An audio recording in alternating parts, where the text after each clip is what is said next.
Ciao! Sono Daniele, un baritono appassionatissimo di profumi. Questo è il Naso Dani, il primo canale in Italia nel quale si parla esclusivamente di profumi di nicchia. Ma che scia che hai! Da 1 a 10 hai una scia da 10,5. Si sente tanto parlare di scia, ma cos'è la scia? E soprattutto, come si fa a misurarla? Perché si fa presto a dire, il mio profumo ha una scia incredibile. Sì, ma come fai a dirlo? Cioè, te l'hanno detto? Chi te l'ha detto? Cioè, dov'è il lato scientifico di tutto questo? Andiamo a indagare esattamente su come si fa a capire qual è la scia di un profumo.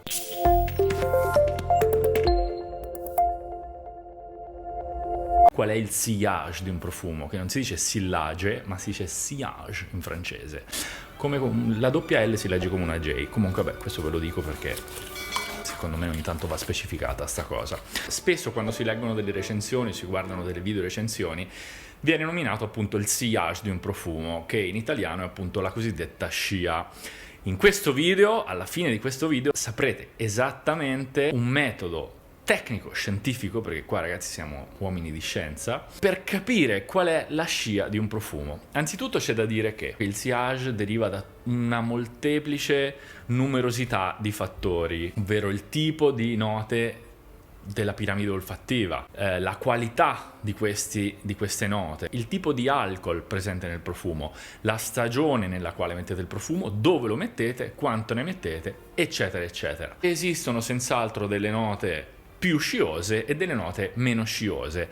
Alla fine di questo video avrete idea esattamente di come poter iniziare a misurare queste note e averne un'impressione soggettiva che abbia un po' però di oggettività anche, e quindi potrete anche esercitarvi al capire quali delle note dei vostri profumi sono più sciose e quali invece lo sono meno, in modo da poter sapere già prima dell'acquisto, già anche semplicemente leggendo le note contenute in un profumo, se effettivamente quel profumo può avere una scia di un certo tipo o magari è un profumo un po' più contenuto. Passo subito a spiegarvi la tecnica Naso Dani per capire qual è il sillage di un profumo. Primo step, prendete il vostro profumo o uno dei vostri profumi preferiti. Secondo step, mettetevi seduti comodi, così, tranquilli. Date un solo shot, un solo spruzzo dietro la nuca, nella nuca proprio, che viene considerata quella parte del corpo dove, se spruzzata di profumo, genera più scia possibile, però un po' per la sua altezza, un po' per la tipologia proprio di superficie, un po' per il fatto che è una parte del corpo abbastanza calda, soprattutto nella zona qua dietro le orecchie, e quindi permette al profumo di scaldarsi e di essere proiettato e scioso. Fate uno spruzzo, fine. Chiudete gli occhi e state 2 o 3 minuti concentrati in voi stessi.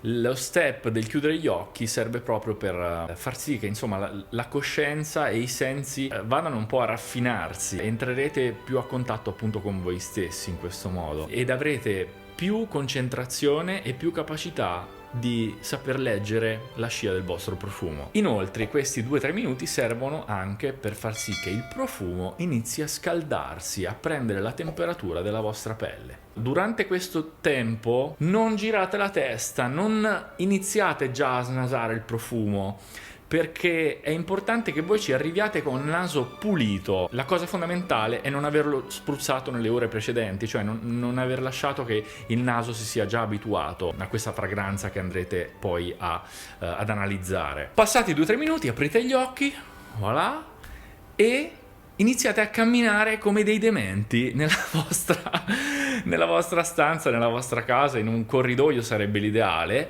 a fare una lunga camminata di 4, 5, 6 metri e subito dopo vi girate. La rifate al contrario, snasando la vostra fragranza. Qui avrete finalmente idea di qual è la scia esattamente che il profumo rilascia.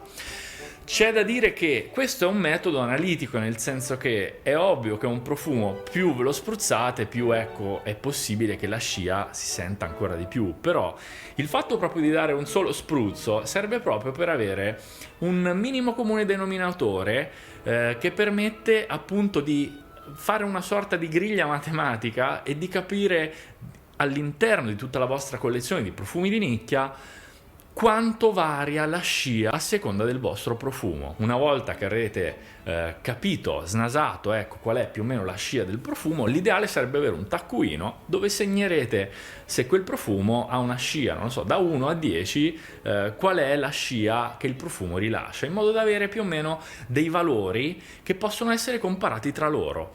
E un altro gioco scientifico che potrete iniziare a fare è quello proprio di iniziare a indagare e a capire quale nota genera la scia nel vostro profumo, in modo da iniziare a capire quali sono proprio le note più sciose e quelle meno sciose.